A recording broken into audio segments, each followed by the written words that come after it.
السلام علیکم ورحمۃ اللہ وبرکاتہ۔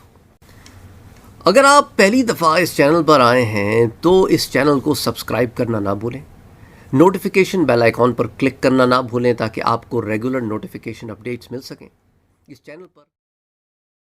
السلام علیکم ورحمۃ اللہ وبرکاتہ۔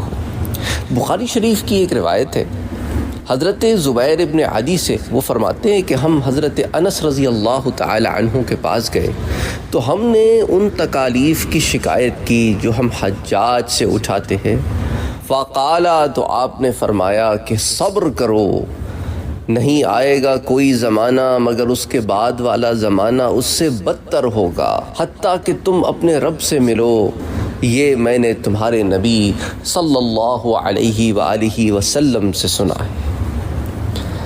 اب اس روایت میں 2-3 نکات ہیں جس پر بات کر لیتے ہیں، مختصر درس ہوگا آج کا۔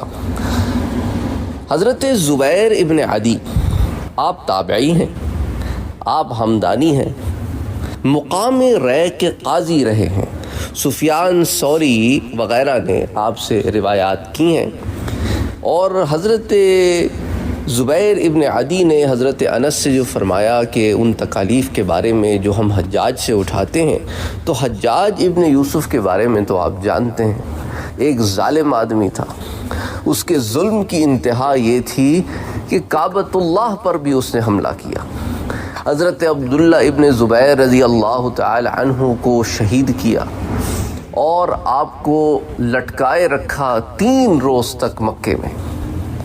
اس پر بڑی تفصیل حضرت عبداللہ ابن زبیر کی سیرت میں گزر چکی ہے۔ عبد الملک ابن مروان نے حجاج ابن یوسف کو مدینے کا حاکم بنایا تھا، گورنر تھا، ایسا ظالم تھا کہ مرقات میں آتا ہے کہ اس نے 1,30,000 مسلمانوں کو باندھ کر قتل کیا تھا، اور جو مسلمان جنگوں میں اس کے ذریعے قتل ہوئے وہ اس کے علاوہ تھے۔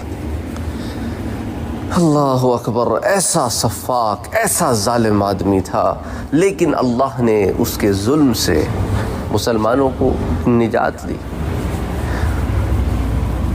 تو کیا فرمایا آپ نے کہ صبر کرو، نہیں آئے گا کوئی زمانہ مگر اس کے بعد والا زمانہ اس سے بدتر ہوگا حتیٰ کہ تم اپنے رب سے ملو۔ یعنی آئندہ جو آنے والے بادشاہ ہوں گے، عموماً سلاطین ہوں گے، وہ ظالم ہی ہوں گے۔ زمانہ جس قدر حضور صلی اللہ علیہ وآلہ وسلم سے دور ہوتا جائے گا، ظلم و فساد بھی بڑھتا رہے گا۔ لہٰذا ایک بات یاد رکھیں کہ حضرت عمر ابن عبد العزیز کا دور یا آخر زمانے میں امام مہدی اور حضرت عیسیٰ علیہ السلام کا دور اس حکم سے علیحدہ ہے۔ ہر زمانہ پہلے زمانے سے دین کے لحاظ سے بدتر ہے، کبھی کوئی گناہ زیادہ، کبھی کوئی گناہ غفلت وغیرہ، بہرحال آپ دیکھیں تو برائی پھیلتی جا رہی ہے۔ ایک طرف تو ظاہراً علم کی ریل پیل ہے، پر اس کے ساتھ جہل بھی بہت زیادہ ہے۔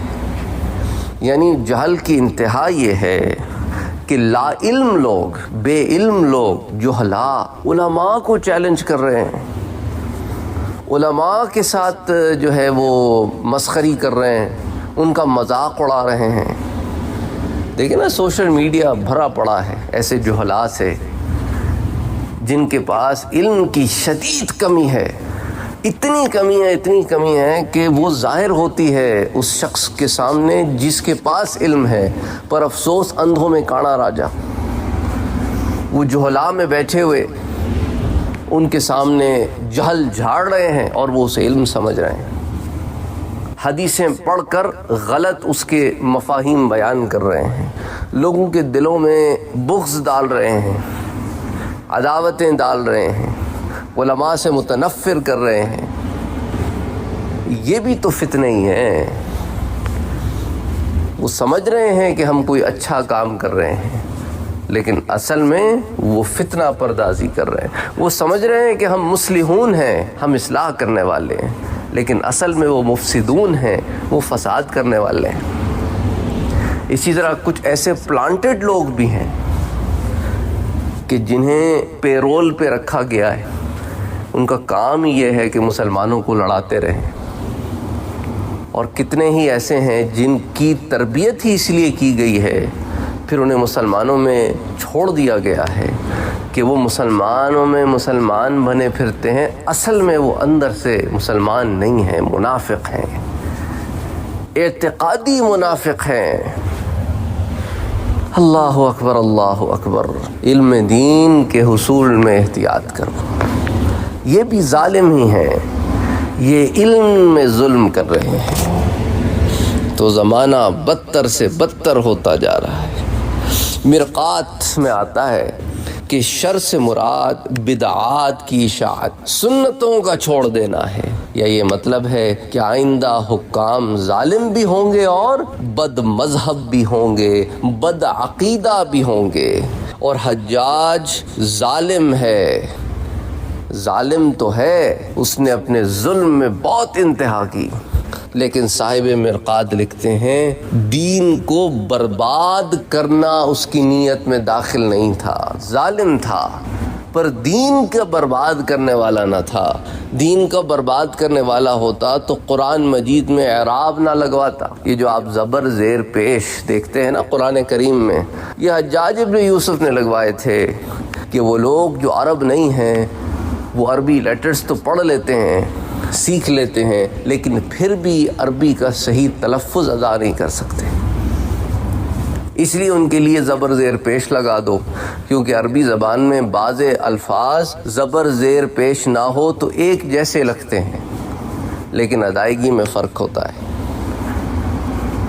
اللہ اکبر۔ دیکھیں نا کچھ لوگ مزارات پر دھندے کر رہے ہیں، ایسی ایسی اوٹ پٹان کہانیاں آپ کو سناتے ہیں جن کی کوئی اصل نہیں ہوتی، ایسے عقیدے آپ کے دماغوں میں راسخ کرنے کی کوشش کرتے ہیں جس کی دین میں کوئی گنجائش نہیں ہوتی۔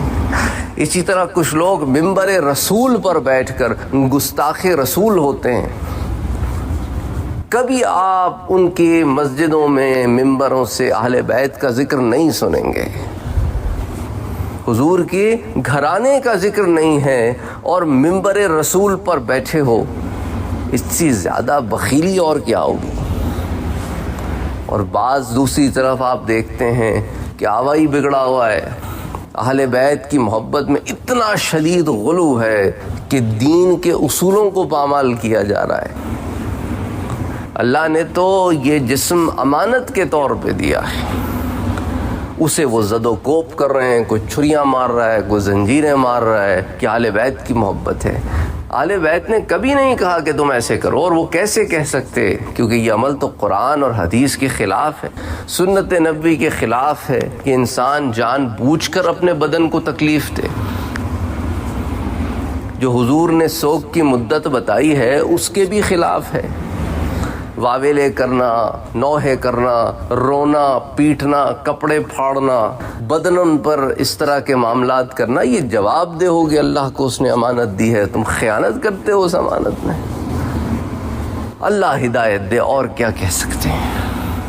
السلام علیکم ورحمۃ اللہ وبرکاتہ۔